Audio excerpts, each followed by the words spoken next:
സാധാരണ നമ്മൾ എപ്പോഴും ഇറങ്ങുന്നത് മിഡ്സ്റ്റേനില്ല, പക്ഷേ ഇത്തവണ നമ്മൾ ബ്ലോംസ്റ്ററിലോട്ട് മാറ്റി പിടിച്ചു. കാരണം ഇവിടെ ഇവൻ്റ് ഉണ്ടല്ലോ.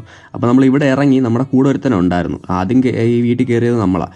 3 പേര് നമ്മളിവിടെ ഉണ്ട്. അപ്പോൾ അതുകൊണ്ടാണെന്ന് തോന്നുന്നു അവന് ഗണ്ണൊന്നും കിട്ടിയില്ല. അപ്പോൾ അവൻ ഇറങ്ങി ഓടിക്കഴിയുമ്പോൾ നമ്മൾ അവനിപ്പോൾ പിടിക്കും. പക്ഷെ അതല്ല രസം, ഇവനെ 3 തവണ കൊല്ലുന്നത് ഞാൻ തന്നെയാണ്. ഒരാളുടെ കൈ കൊണ്ട് 3 തവണ ചാവാനും വേണം ഒരു ഭാഗ്യം. അപ്പോൾ ഇപ്പോൾ അവൻ വെളിയിലോട്ട് ഇറങ്ങി ഓടിയിട്ടുണ്ട്, ആ പോകുന്നവനാണ്. അപ്പോൾ അവനെ നമ്മൾ പിടിക്കും, കൊല്ലും. പക്ഷെ ഇതൊന്നും അല്ല രസം, ഇവനെ ഇപ്പോൾ അടിച്ച് കഴിഞ്ഞ് നിങ്ങൾ കണ്ടോണം.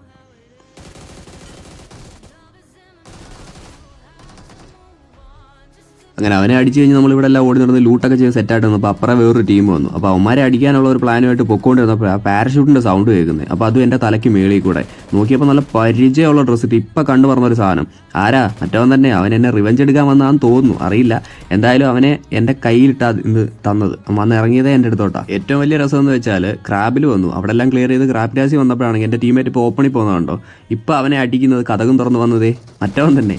അവനെ എനിക്ക് വീണ്ടും കിട്ടി. ഇതാ എനിക്ക് ഏറ്റവും വലിയ രസമായിട്ട് തോന്നിയത്. കാരണം ഒരാളുടെ കൈ കൊണ്ട് ചാവാനായിട്ടൊരു ഭാഗ്യം വേണമെന്ന് ഞാൻ നേരത്തെ പറഞ്ഞില്ലേ. 3 തവണ, ഒരു തവണയാണ് 2 തവണയാണ് പോട്ടെ, ഇത് 3 തവണ ആ ഗെയിമിൽ കൊല്ലാൻ എനിക്ക് വേണ്ടി കൊണ്ടുതന്ന, എനിക്ക് 3 കില്ല് കൊണ്ട് തന്ന ദൈവം, എൻ്റെ ദൈവമാണ് അവൻ.